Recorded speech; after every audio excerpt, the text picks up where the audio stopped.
Hello, welcome all. Appreciate your patience as we dealt with those technical difficulties.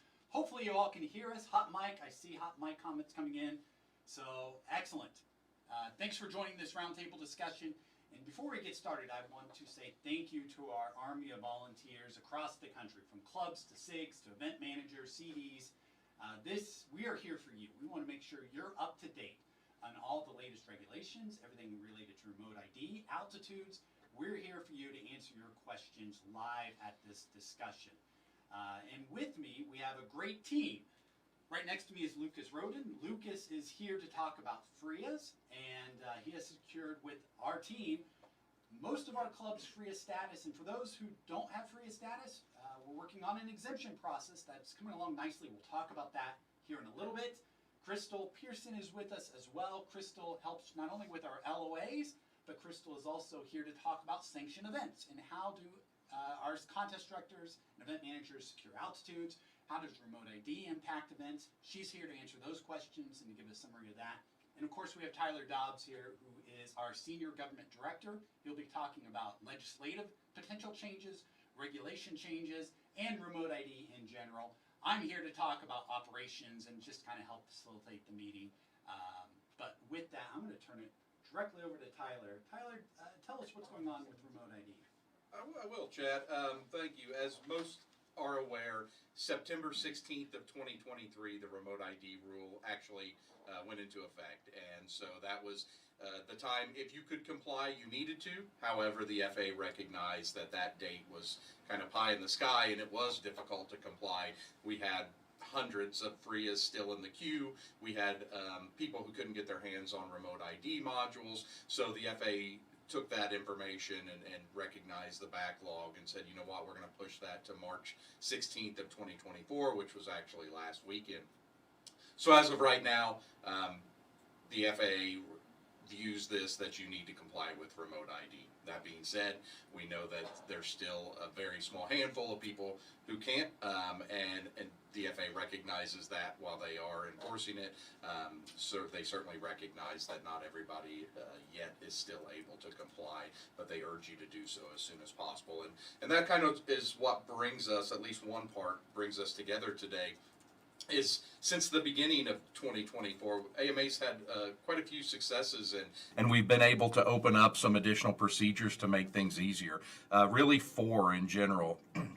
The first is the letter of agreement process that for altitudes that was renewed. That started in 2023. We renewed that on January 1st of 2024. The second is a new authorization process for sanctioned events regarding remote ID. The third is an authorization process for controlled airspace to exempt clubs maybe that didn't get FRIA status for those flying sites. And then the fourth was that authorization for controlled airspace was expanded into uncontrolled airspace. So promising news for those clubs that were denied FRIAs. But I think the first couple things we want to start discussing are sanctioned events and those authorizations and the agreements and waivers we can have for those. So with that, I'm going to turn it over to Crystal and let her dive into it a little bit. Yeah, so like Tyler mentioned, we've had a couple of developments over the last year and then most recently in the last month for our sanctioned events. And basically, I want to make sure that it's clear for everybody. I think it would be easy to get a little bit confused between the two. So the first one I want to discuss is the altitude waiver that we got for our sanctioned events about this time last year. So many of you on the call are already familiar with this process. You got this for your events last year, or even for a few that have already gone on this year. So you already know what this process entails. Basically, it will give our sites that have a sanctioned event in uncontrolled airspace a waiver to go over the 400-foot restriction. So depending on where your location is, you'll be able to get 700 feet or 1,200 feet. We have a blog on our AMA Gov blog that kind of goes over how can I determine if I'm in a 700-foot area or 1,200-foot area. It can get kind of confusing, so we have a tutorial on one of our blogs, and you can click on that, read through it, and figure out how you can determine which altitude you would be able to get at your event. And that does get confusing, Crystal. I think if it's important to know, as AMA leadership, you guys get asked a lot to assist. If you struggle with finding that out, you can contact Crystal or myself or someone here at AMA, and we're happy to assist with that. Definitely.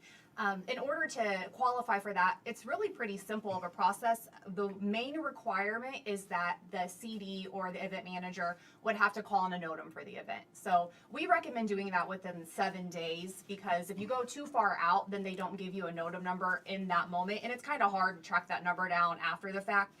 But you definitely need to do it within 24 hours of the event. That just gives us time to issue you a waiver certificate to keep with you at your event. So once you call the NOTAM line, it's a really easy process. We've done it here just to kind of walk through it and make sure that there's nothing in there that would be confusing. But we did post a tutorial for that as well on our blog. So you can go onto our Gov blog and find that tutorial, and it'll help you just walk through exactly what it's like to issue a NOTAM if you've never done that before. While you're on the phone, the representative will give you a NOTAM number. You take that NOTAM number and email it to waivers@modelaircraft.org and include your sanction number and that you're looking to get an event altitude waiver for your sanctioned event.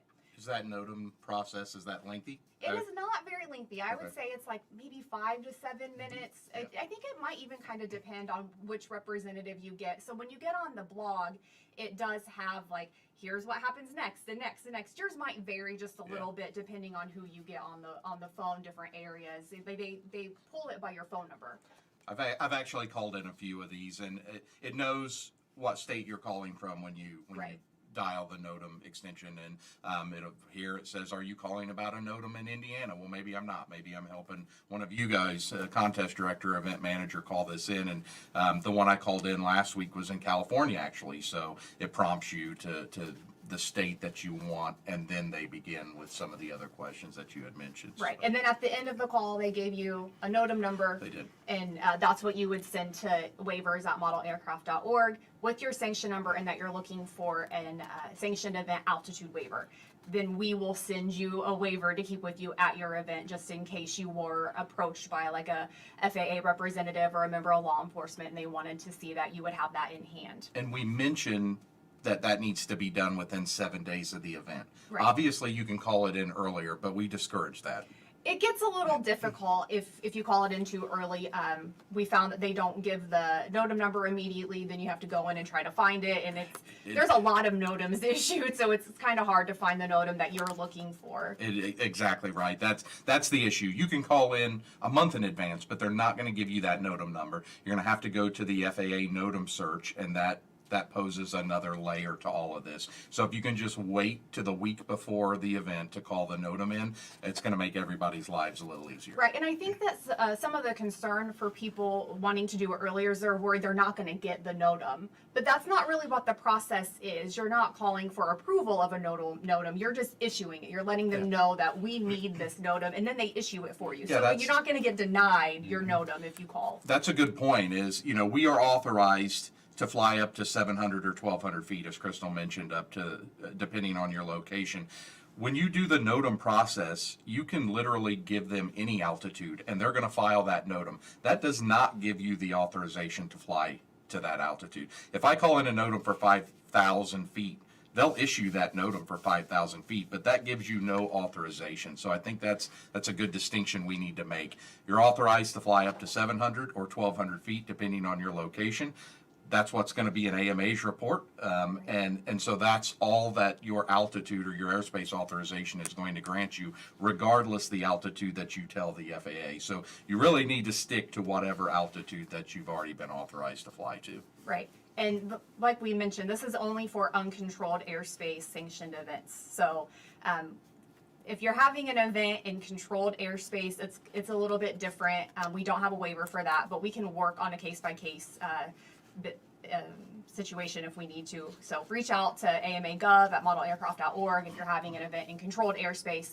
I know that a lot of times people want to just use Lance, or that's what you do. You use Lance, every single person.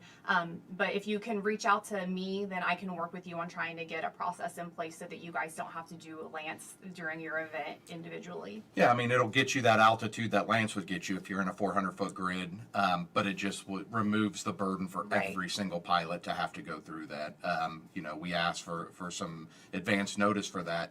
Typically, the FAA's turnaround time on asking for something that's pre-approved through Lance is very quick. Quick. So, So a lot of our members are pilots, but some are not. How can you describe, how can a member understand whether or not they're in controlled or uncontrolled? We have a blog for that too. So you can go to the UAS facility map and search by location, and it really is, once you get on there, easy to figure out.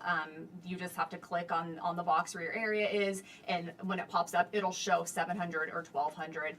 But that'll help you if you're in controlled airspace or uncontrolled airspace. If you're in controlled airspace, then it breaks it down into little grids. So you'll be in a circle, that's all of controlled airspace, and then each individual grid has an altitude maximum assigned to it. So if you pull up your location and you see this big circle with little squares all in it, you're in controlled airspace.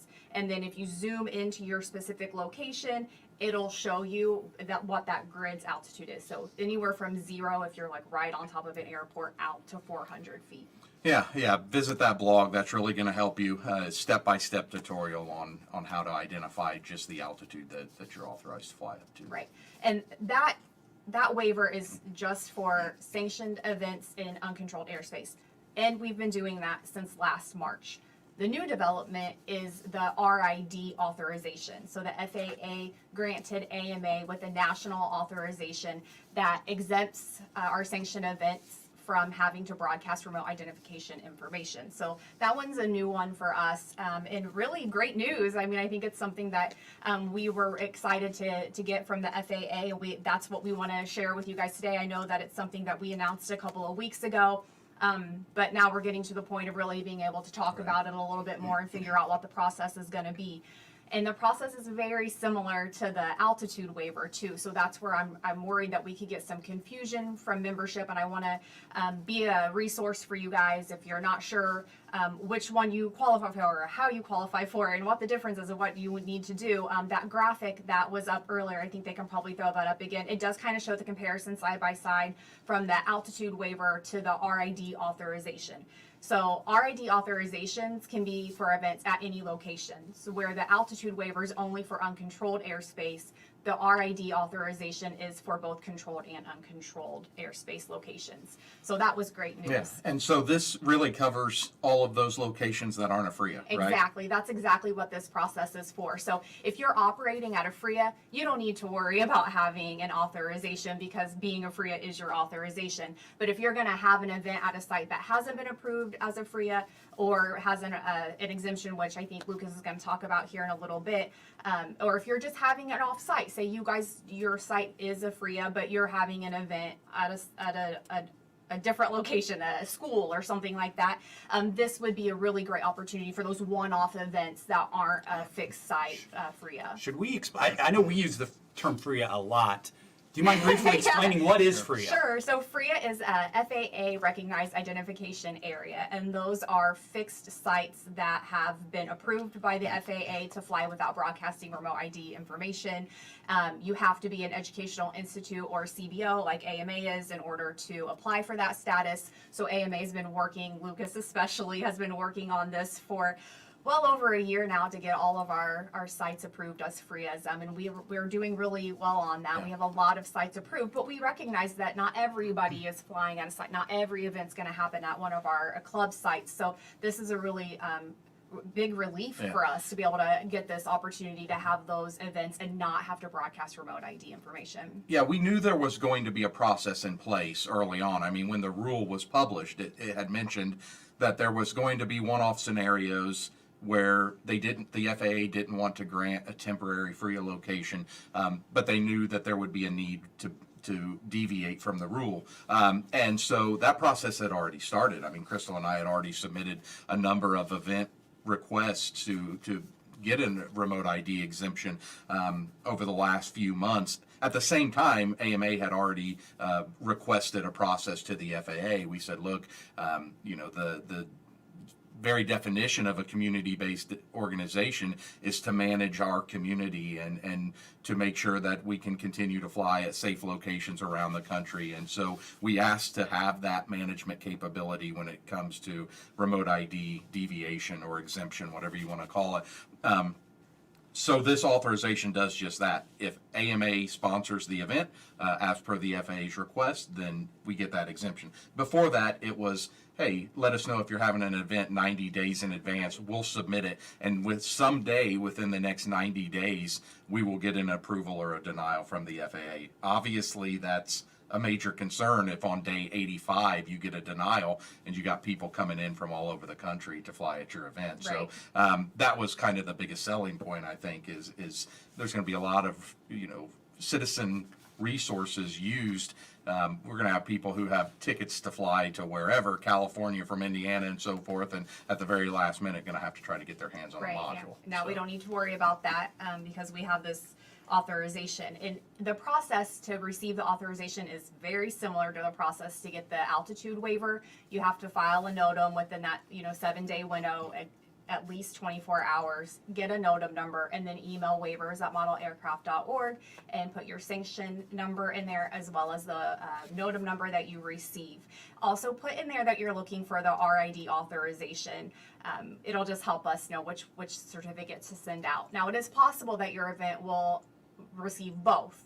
Flying at a site that is not a FRIA and it's an uncontrolled airspace, you can get the waiver for altitude as well as the RID authorization. So just put in your email, just file one NOTAM. That same NOTAM number can cover both of those requirements. Send that email over to us, and then we'll send out both of those certificates to you. And it's important that they send us that NOTAM number. 100%. Yes, the reason for that is that we are required to keep record of any event that is utilizing either the waiver or the authorization. So we have to know which events are included on that. So when the FAA asks us, what events were using the authorization and what events were using the altitude waiver, we'll have that information ready. If we don't receive that NOTAM number from you guys, then you don't have the authorization either to fly higher or without remote ID. If it's not on that FAA report that gets sent in, you are not authorized. That once we get that NOTAM number, then we send you the appropriate paperwork. The same paperwork essentially goes to the FAA in a larger report.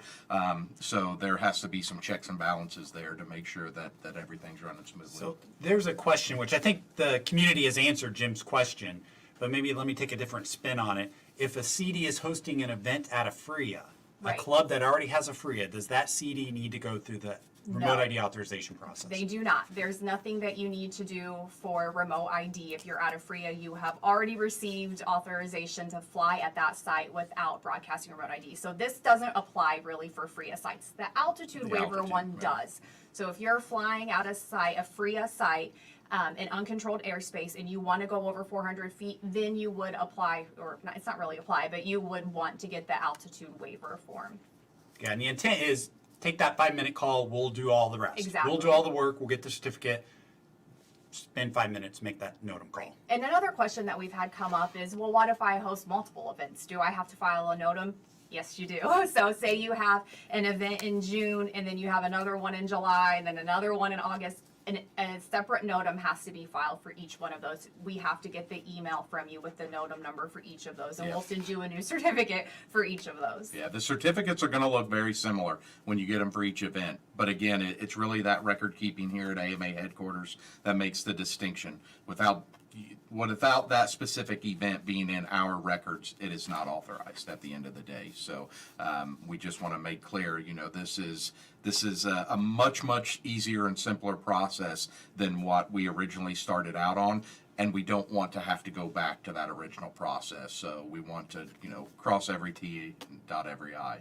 Right. And just to be clear, if you're flying out of FRIA, you do not have to file a NOTAM. I think that could be another area of some confusion where, okay, well, I don't really need that authorization because I'm a FRIA, but I probably should still go ahead and file that NOTAM. You do not need to do that. And I see a question here, do we need a altitude request if we fly at a FRIA over 400 feet? Yes, you do. Right. The only thing a FRIA does is exempt you from remote ID. It doesn't give you any additional relief regarding altitude or any other rule. It is strictly a safe location that allows you to deviate or be exempt from remote ID. So All anything right, else I to think add, that's Crystal? all I have. right. So I think we can probably turn it over to Lucas now, and he can give us a little bit more information on the FRIAs and what's going on there. Yeah, absolutely. So we, like Crystal and Tyler said, we've been working on the FRIAs for some time now. There are some new developments with alternate processes to become remote ID exempt. So I'm going to go over the differences of some of those, but I want to hit 2 points first. Number one, everything that we're talking about is a process that is basically just a tool available to us to get you remote ID exempt. And number two is you, even though I'm going to be going into some of the distinctions, you don't need to know which one applies to you. You're going to apply through the FRIA questionnaire link that AMA has had up for a little over a year. And if we think your site is going to be better served by one process over the other, we'll talk with you and we'll guide you through that process. So it's not something you need to, remember all the details for as you're going through them. So basically the remote ID exemption pathways that are not the standard FRIA, we'll kind of loop back to FRIA in a moment. You can split those into two basic categories, and those are technically the document's called a remote ID letter of authorization. It rolls right off the tongue, but basically that document has been available for certain circumstances in controlled airspace since about late November, so some of you may already be familiar with it. That document operates off the information that's already in your LOA or 7711, depending on whether you've had that updated or not. And basically that's the information that's already been vetted with the control tower, the FAA, and your club. And because that information already exists, they review that and then issue a further document that allows you to keep flying in that area without remote ID. The length of those is typically about 4 years, which is the standard length of a FRIA, unless your LOA expires before then. Either way, AMA has record of when these documents come up for expiration, and we're going to reach out to you well before those documents need renewal. This reminds me of a comment from AMA President Rich Hansen maybe 10 years ago. And his comment was, we're going to make sure that you can continue flying as you always have. But you may have a little more bureaucratic paperwork. And this is what we're getting into as Lucas is talking about, though, that paperwork. We're trying to take on as much of that onerous as possible. So I get some of this might be a little overwhelming. But the goal is fill out this paperwork, make these 5-minute calls. We'll do all the rest. And even for those who don't get free, as Lucas is talking about, we'll find alternative ways so you can fly at your flying field as you always have with the models you've always been using. Absolutely. So yeah, this is, despite it being a lot of information, a lot of learning curves, the amount of lifting that your club will have to do, especially moving forward as these processes are expanded, is going to be greatly reduced. So that document that I was just talking about has just in the last week or so been expanded to uncontrolled airspace, typically Class G. So what that means is a lot of clubs have been facing repeated denials, especially those on site or in proximity to uncontrolled airports. And this process is basically been expanded to accommodate those sites. Right. Nothing is a guarantee until we have the documentation in hand, but we believe that it should take care of the vast majority of sites that are unapproved right now, which as of this morning is about 80 out of the total 1,800 plus that we have approved. Yeah, this new process is certainly something AMA has been pushing for now for nearly a year. Early on, we were told by the FAA that there would be FRIAs that essentially would be denied. What this new process does is essentially creates a letter of agreement. That was what the proposal was a letter of agreement between the club and the FAA, and it does so on a more streamlined process to where FRIAs essentially can be available to everybody. The general public can fly there. This new process is specific to the AMA club and any member that the club has. So we were certainly thankful the FAA approved our process and put it in place. So yeah, our goal is to get as many flying fields as possible protected. Yeah, and if, at the end of the day, if there's still a handful of these sites that for some reason have been denied, although now we have a site that represents almost any scenario approved. So I think we make that argument to the FAA. But if we need to get Congress involved on a handful of these sites, if you would get denied through this new process, then we would certainly do so. Sure, yeah. And it's important to note too that in addition to not needing to know whether or not you qualify for this process, just asking is perfectly fine. We'll guide you through it. But the other thing is too that pardon me, I just lost my train of thought slightly. Oh, yes. So for any of those clubs that have received a denial in the last couple of weeks, basically you've applied for a FRIA and you've been denied, especially for being in proximity to an airport. We are already working on reapplying all those sites. We'll contact you to let you know, but you don't need to fill out another application. You don't need to do anything extra.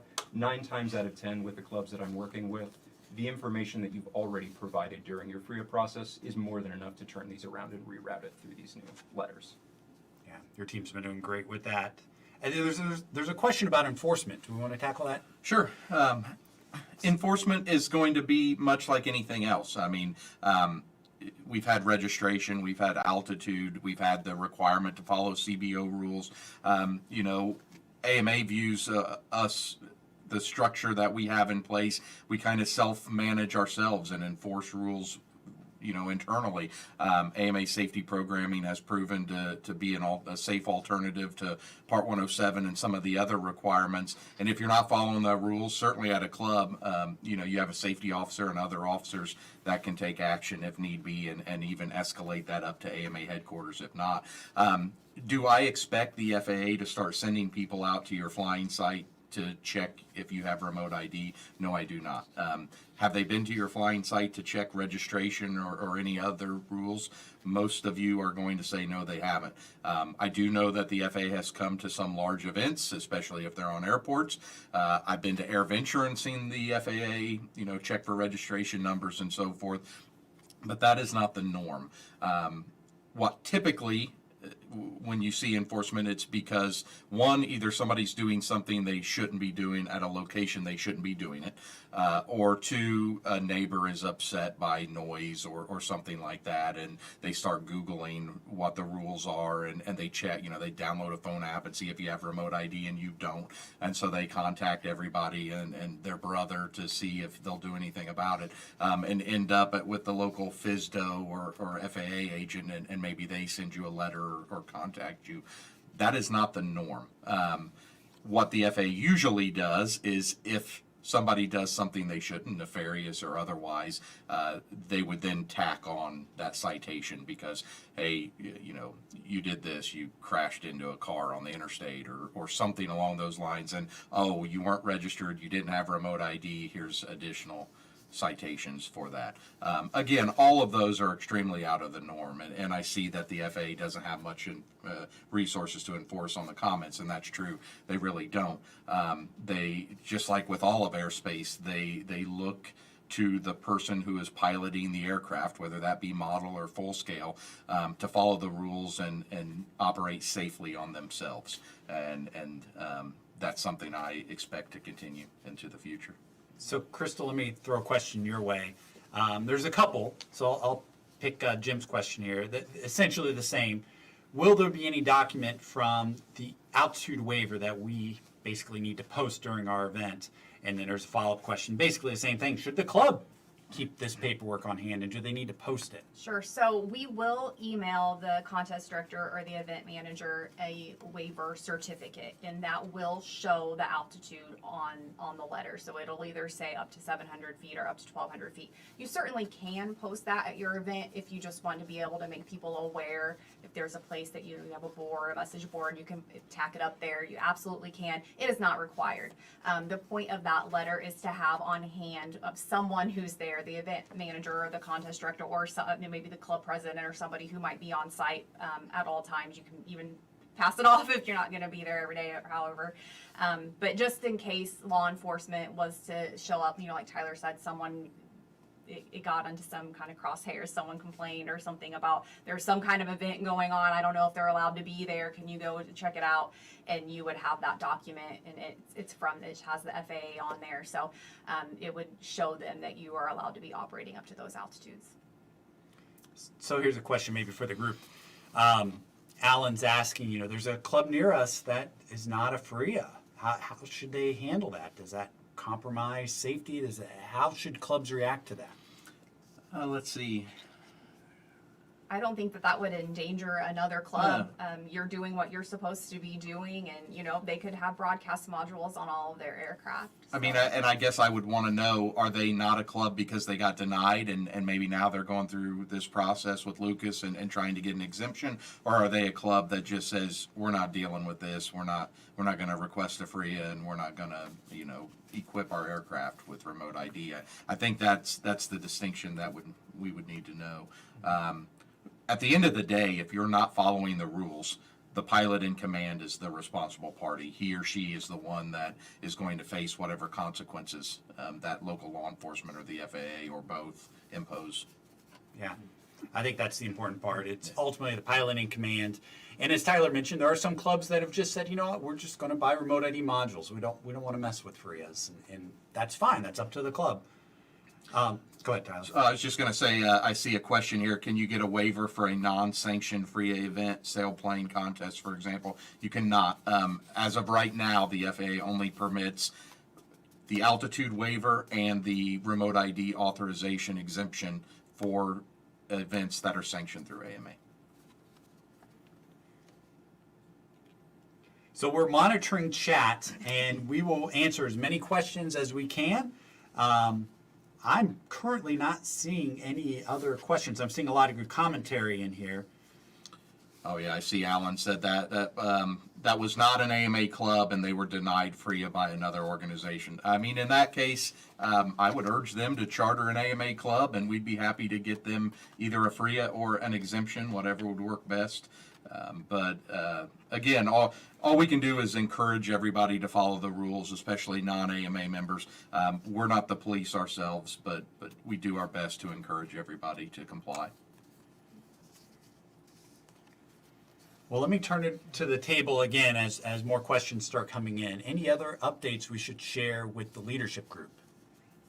Someone asked about 7711, so I can hop in there. So early on, after the 2018 reauthorization first came out, we started doing letters of agreement for all of our sites in controlled airspace, and we worked on those for a good 4 years, and then the FAA decided that we were going to switch processes to a 7711-1 airspace authorization. So now we're transitioning all of the letters of agreement over to a 7711-1. So while we're working through that, we're working out kinks, but I think we're making good progress. I will say it has been a quicker process than the LOA was. Yeah. It's online. It's a little bit more streamlined. However, we are having to go back and do those for sites that already had an LOA.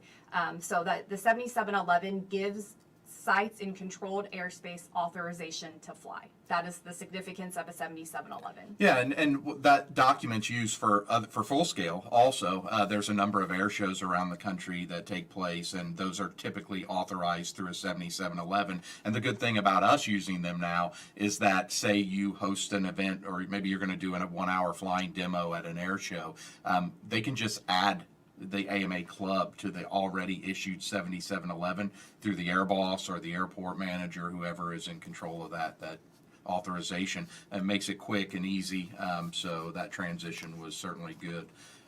I see that Andy mentioned that FRIA denied clubs, not just near Class G airports, but other sensitive infrastructures to be exempt. What are the sensitive areas? That was, I think, directly out of an AMA blog. And those sensitive areas can be a number of things. I mean, in those, I think we had like 269 or 270 clubs in Class G airspace that were denied FRIA status. At maybe my last count, Lucas is much more tied into this, but a month ago when I checked numbers, that's kind of where we were at before we started this new authorization process.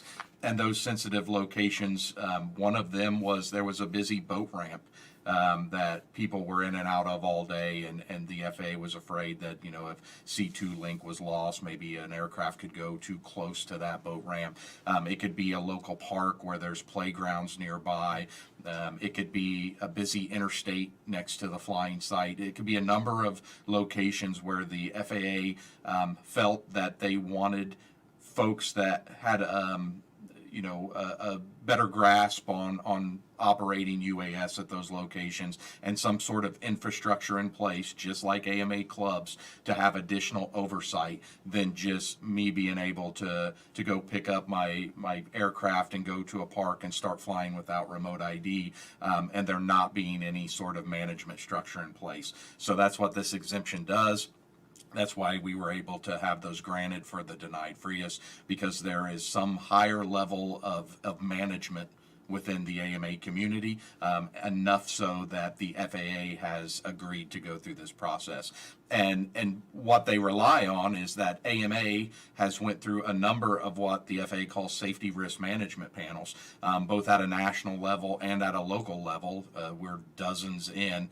And our safety programming has been recognized through those safety risk management panels by dozens of FAA representatives, as well as 50 industry leaders in the UAS and full scale for that matter, that our standards are high enough to provide the needed level of safety in the national airspace. So the structure that AMA has in place, as well as the vetted safety programming, is the reason why these exemptions and authorizations and altitude waivers and so forth have been granted to the organization. So it's because of all of you and your leadership and making sure that everybody's flying the way they should and following the safety guidelines is why we've been granted these additional authorities that most haven't been.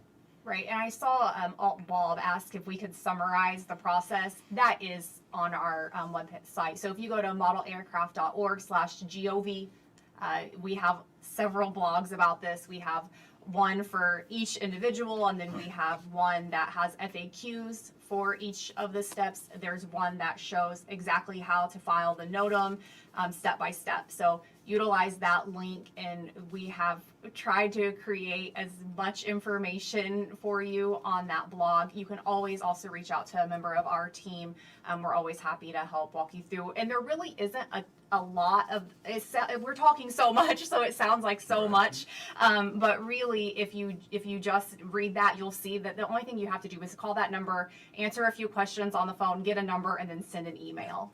5 minutes at the most. And I see more questions rolling in, and they're good, so I want to make sure that we tackle them. But practice for sanctioned events. We discussed that with the FAA, and these authorizations, whether it be the altitude waiver or the authorization that exempts you from remote ID, both of those you can tack on days to your sanction if you would like to practice beforehand, or maybe a group of folks are going to stay after the next day and fly. Feel free to include those additional days in your sanction to be able to fly. That was a great question.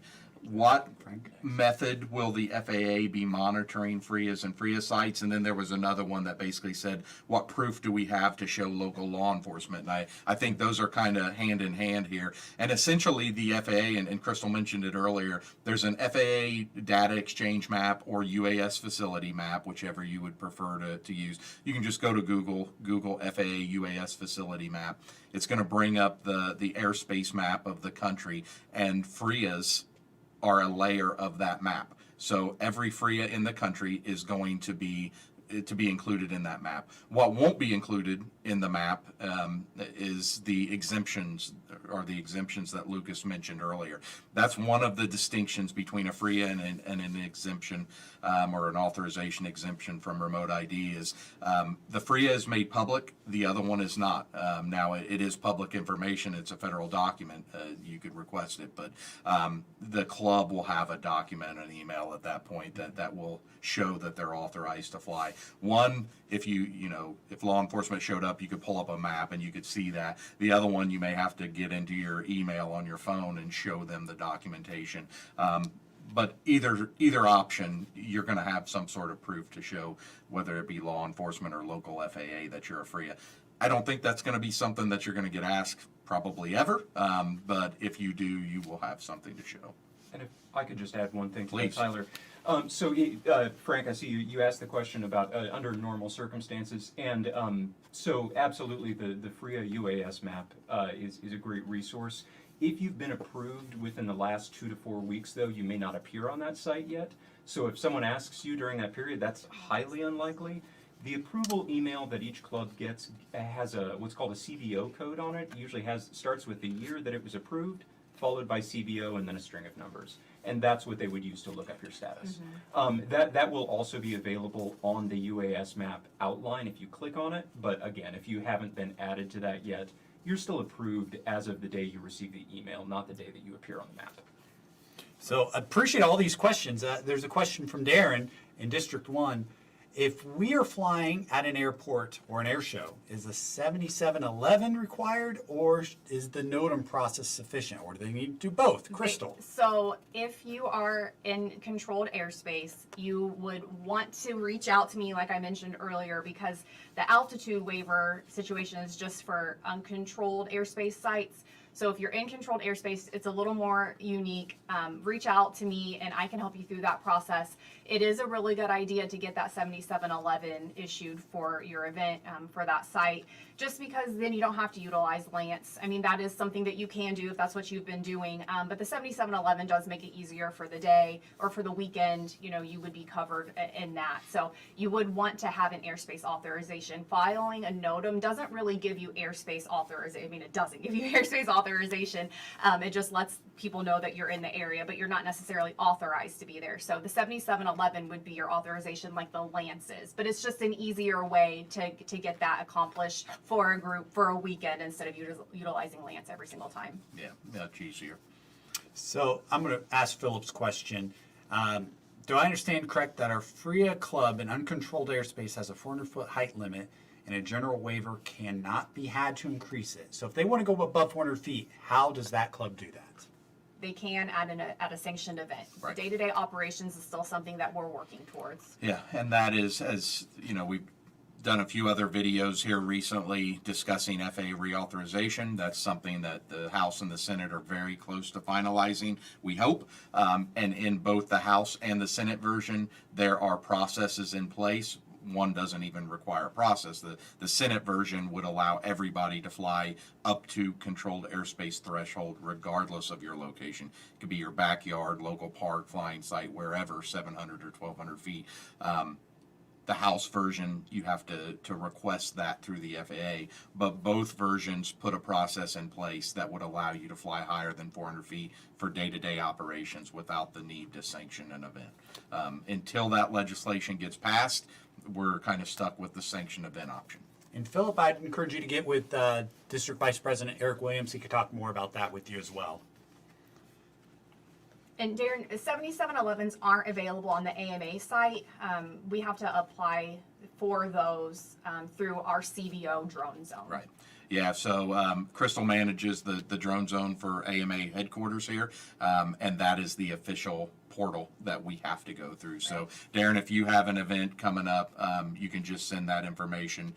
Once you sanction the event, then that can be put it through. You know, Jim, I'll answer your question because that's an operational question. Can we get a sanction for an event not at our flying field, such as a pond for a float fly? Yes. That's a big part of what the sanctioning process is for. There's multiple benefits to sanctioning your event: radius protection, extra insurance, but a lot of our sanctioned events are for activities that do not take place at the club field.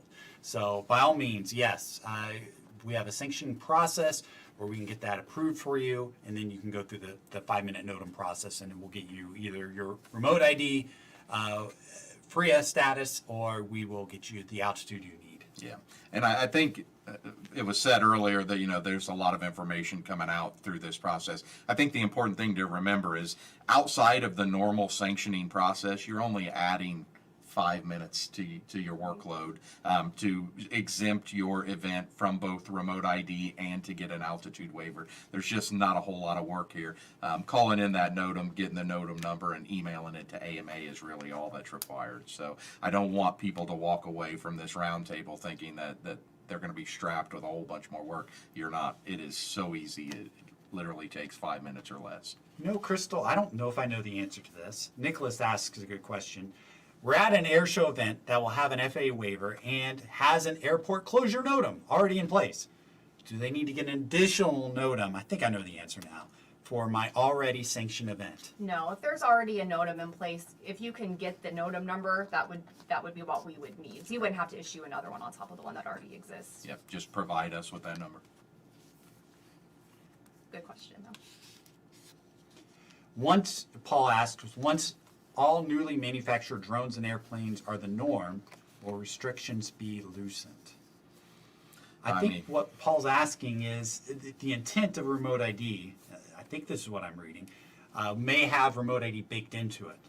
Once you buy a plane off the shelf, will restrictions be loosened? I mean, I think that we would all be guessing if we gave you an answer to that. I think it all depends on how viable this, this commercial industry is with drone delivery and inspection and so forth. Is it going to blow up like everybody anticipates it will, or is it going to fade off into the distance and all of these deliveries will be some ground-based robot? I don't know. I don't know what the future will bring, but I think that's going to be the deciding factor. If in a decade or two from now, every company in the world's using a drone, then I would anticipate that restrictions will likely stay in place. If not, then we'll probably model aircraft will fade back into the shadows, and we'll have this period in our history where we had to go through a lot of work to have restrictions placed on us and a lot of work to have them removed, and it was a whole lot of resources used for something that wasn't all that important. But at the end of the day, our hobby is the safest in all of aviation. Many of the restrictions that we have seen are certainly unnecessary and not needed to maintain the level of safety that we already have. Even in the FAA's eyes, our hobby is very, very low on the risk spectrum. And many people are starting to realize that, I think. And I do think that's why, outside of our safe operations, is why we're getting so many of these authorizations and exemptions and so forth. And we hope that trend continues. And we hope that Congress continues to recognize, and certainly AMA will continue to educate them on just how safe model aviation is, and that all of these restrictions that have been placed on us are just unnecessary. Now, if we're talking beyond line of sight, where drones are going to be delivering packages and flying over people's heads, certainly there needs to be some additional requirements for those types of operations. But for line of sight operations, the ones that take place in our community, it's just an unneeded burden. Yeah, and I think that the authorization and the waiver, having those in hand going into congressional meetings, it's really been very helpful for us to help the offices understand that the FAA recognizes all of the work that we've done in our safety culture of our members. So that's why we get so excited about having these authorizations come into play, is because it truly does speak volumes for what we do as a community in the airspace. And I see a lot of thank yous coming in the chat, but really, we want to say thank you. As Crystal mentioned, it's because of your leadership and your volunteer effort to ensure our safety programming is enforced, and that we keep our safety commitment. And we appreciate you coming to this meeting to ask questions. We want to make sure you're well informed. So I see we have a few minutes left. We'll keep the live stream going.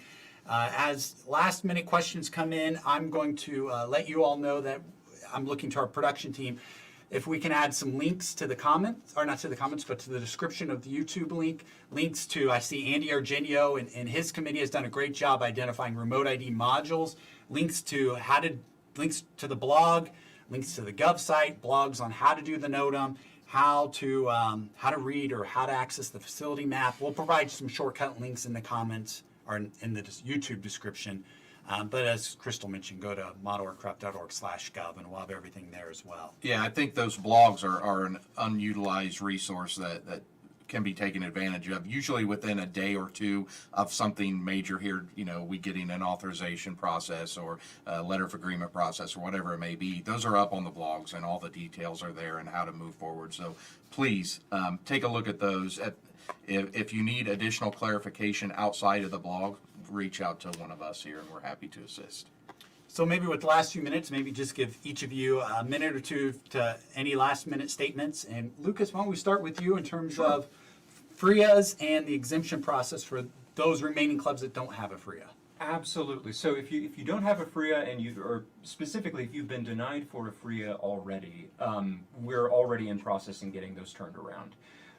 You will hear from us soon as we get those in front of the FAA. My goal is to have the rest of them completed by the end of this week, which should be completely doable. We only have about 40% left. If you're applying for a new site, like I said before, just through the normal FRIA application link, and we'll assist you on the next steps, whether you're going to be better served by a standard FRIA or one of these new exemption processes. We'll help you out with that. Crystal, anything you want to add about sanctioned Sure. events? I would just like to encourage everybody to utilize these. I mean, this is a great win for our community, and now that we're able to have these higher altitudes, you do utilize that. Let's use them, and reach out to me if you have any questions. I'm always happy to help. If you have a site in controlled airspace and you don't have a letter of agreement, the old version or a new 7711, please reach out to me so we can get that process started. I'm the one that manages that. I will walk you through it. Again, really, you just have to answer a few quick questions, and then we kind of take it from there. But yeah, I'm always a resource, always here to help you guys through everything. I don't want anything to be overwhelming. Like, that's what I'm here for, is to help you figure it out. And Tyler. And I everything that we've accomplished here, we're very happy that it makes things easier for you and it reduces the burden on you guys. Because at the end of the day, if we can free up your resources, it helps us here at headquarters. But we're still not happy with that. We want to remove even more burdens, and we're working every single day with Congress to do so in the upcoming FAA reauthorization. So we know that while it may only be 5 minutes, it's still an additional step. It may be just an extra thing on your checklist, but if it's just bureaucratic and it doesn't provide any additional level of safety, then it's just an unnecessary and unneeded step. And so we're working to reduce that and remove it. Will we get everything we want in upcoming FAA reauthorization? Probably not, but we do think that the worst is behind us. We do feel that many of the burdens we faced in the 2018 bill will be removed, and we look forward to sharing that news whenever we get it. And so with that, we'll wrap up this roundtable. I want to echo Darren's comment that while this was primarily for our volunteer leaders, who we all appreciate and thank you very much for everything you do for the organization, feel free to share this at a club meeting or an event or in a club newsletter if you feel like this may be helpful. But we want to be a resource for you. Our job is to make your job easier, and so you can just get out and enjoy the hobby. And I'm going to end on that. Get out there and fly, and thank you for joining this live stream roundtable.